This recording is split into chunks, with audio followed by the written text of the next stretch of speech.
आङो दिनै नैबे बड'लेण्ड बुब्लि रादाबनि गेजेरजों मैयानि जि आसाम सरकारनि केबिनेट बे केबिनेटआव बिस्वनाथ आरो सनितपुरनि थाखाय जे 47टा गामिखौ बिटिआरआव सोसननांगौनि थाखाय जि मोनसे गनायथि होबाय दा बेखौ लानानै आङो आसाम सरकार आरो बिटिआर सरकारखौ आं साबायखर बावनो सानो। मानो होनना बुङोब्ला बेसेबांबा गोबाव जोंनि जि रायजो राजाफोरनि सिमां जि माहारि आफादफोरनि जि दाबि बेखौ मैयानि सानाव केबिनेटनि गेजेरजों आसामनि जि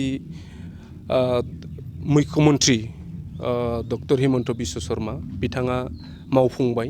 बिनि थाखाय आं बिथांखौ स्पेसियेल बिश्वनाथ जिल्ला दुलाराय बर' फरायसा आफादनि जानानै साबायखर जासिदों आरो बेजों लोगोसे बिटिआरनि चिफ मुस्रि प्रमद बर' सारजों लोगोसे आसाम केबिनेटनि सासे जोंनिनो गोख्रों दैदेनगिरि इउजि ब्रह्म सारजों लोगोसे आङो गासै केबिनेटखौ साबायखर जासियो आरो बेयाव गोबाव सम जोंनि ओनसोलनि थाखाय दुलाराय बर' फरायसा आफादनि मानगोनां आफादगिरि मुस्रि दिपेन बर' सारा गोबां नांथाब नाजानानै जे मैयानि सानाव जे जोंखौ 41टा गामिखौ 47टा गामिखौ जे बिटिआरआव सोसन होनो थाखाय गनायथि जे लाहोनो हाबाय बिनि थाखाय आङो जिल्ला एबसुनि जानानै बिथां सारनिसिमबो आरो एबसु फेमिलिनिसिम रोजा रोजा साबायखरखौ जासियो आरो बे समाव आरो खावलायगोन जिहेथु थांनाय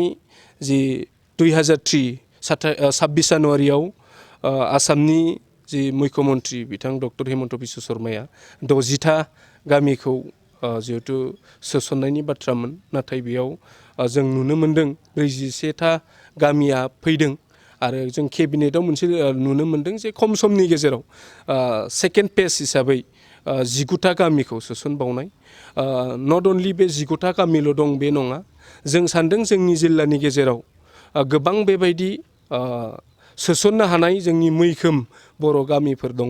दा बिनिखायनो आङो नैबे 2024नि गेजेराव गासिबो गामिफोरखौ जे बिटिआरआव हाबनो हानायनि जि राहा बेखौ बिटिआर सरकार आरो दुलाराय बर' फरायसा आफादनि दैदेनगिरि बिथांमोनखौ आरो आसाम सरकारखौ थाबै मावफुंनो थाखाय आङो जिल्ला आफादनि जानानै खावलायो। जोनोम सान आरो गुबुन गुबुन गाब गोनां बुब्लिफोराव खुगा गोदै खालामनो जों लुबैयो केक।